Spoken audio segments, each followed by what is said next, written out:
Assalamualaikum warahmatullahi wabarakatuh. Halo teman-teman semuanya, perkenalkan nama aku Brilian Riza Isatul Jannah dengan NIM 24070160052.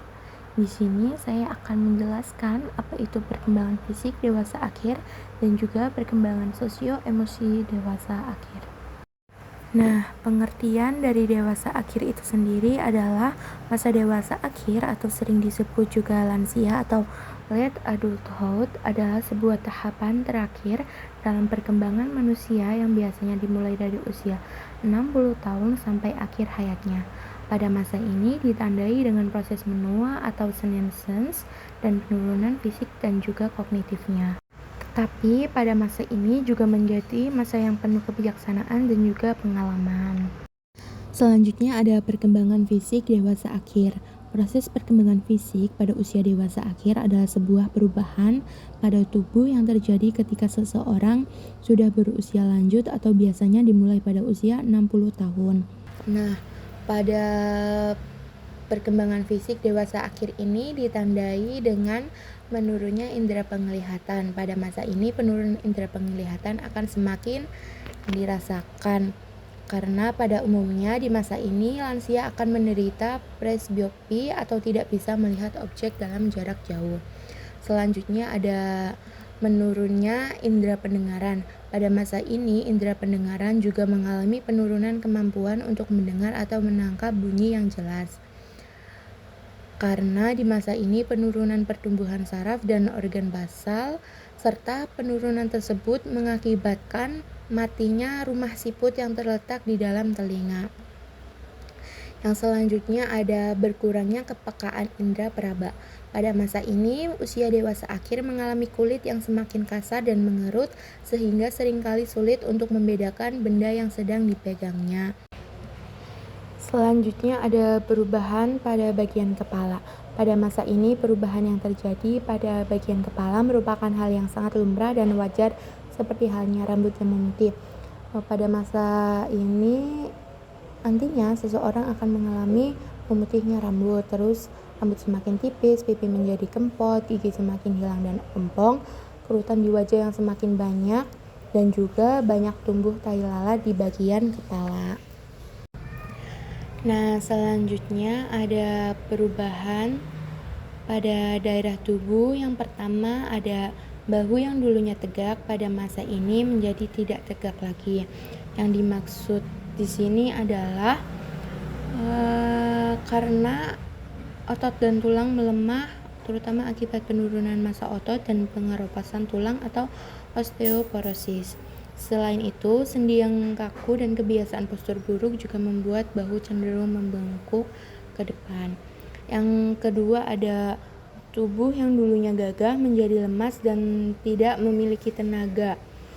Di masa dewasa akhir ini karena penurunan massa otot, melambatnya metabolisme, serta penurunan hormon seperti testosteron dan estrogen. Selain itu, penyakit kronis dan kurangnya aktivitas fisik juga berkontribusi pada penurunan energi dan kekuatan tubuh. Yang ketiga ada berat badan bertambah. Nah, pada masa ini berat badan bertambah karena metabolisme tubuh melambat, massa otot menurun, dan aktivitas fisik berkurang. Selain itu, perubahan hormon dan pola makan yang tidak disesuaikan dengan kebutuhan tubuh juga berperan. Akibatnya, kalori lebih mudah disimpan sebagai lemak. Yang terakhir ada kulit mengalami kerutan dan kekeringan. Di masa dewasa akhir ini karena proses penuaan alami, produksi kolagen, elastin, dan minyak alami, kulit menurun sehingga kulit kehilangan elastisitas dan kelembapannya.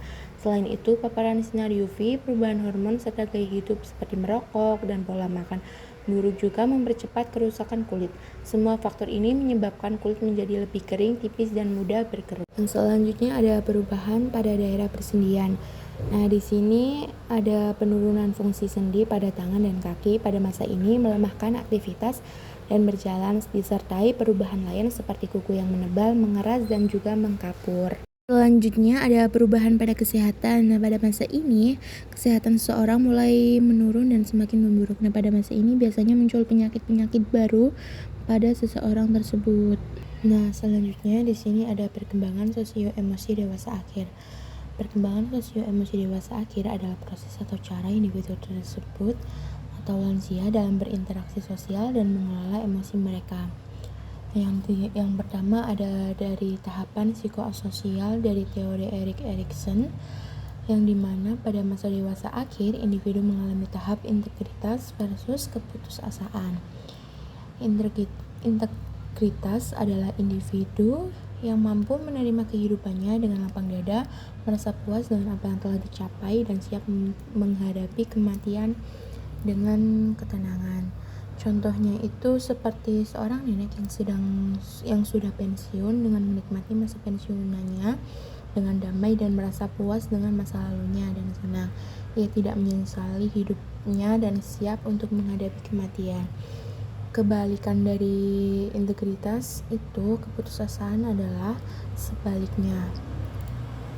Individu yang mengalami keputusasaan, mereka merasa hidupnya tidak berarti, seringkali menyesali keputusan yang diambil di masa lalu dan merasakan ketakutan ketika menghadapi kematian. Contohnya itu seperti di mana nenek tersebut itu merasa menyesal dengan hidupnya di masa lampau dan tidak menikmati kehidupannya, serta ia akan cemas akan datangnya kematian.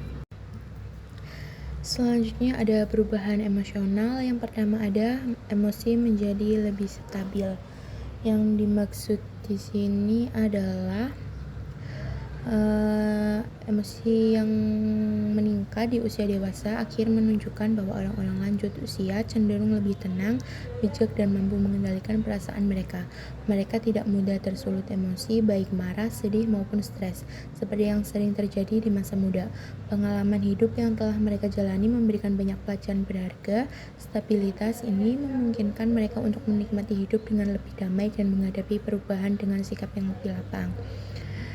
Yang kedua ini ada lebih selektif dalam menjalin hubungan sosial. Yang di sini yang dimaksud adalah di masa ini orang tersebut akan lebih memilih hubungan sosial yang memiliki manfaat yang lebih baik dan berinteraksi dengan orang-orang yang bermakna saja, dan menghindari hubungannya yang tidak penting yang nantinya akan menimbulkan stres. Nah, yang terakhir ada hubungan sosial. Yang pertama ada perubahan peran. Perubahan peran di sini yang dimaksud adalah pergeseran peran seperti yang dulunya pekerja yang aktif, yang lincah gitu.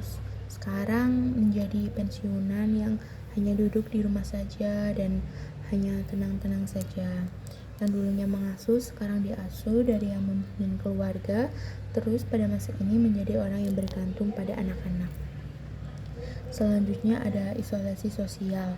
Isolasi sosial ini terjadi biasanya karena kondisi orang yang ada di masa ini biasanya jarang berinteraksi sama orang lain sehingga merasa kesepian dan kurang dukungan sosial.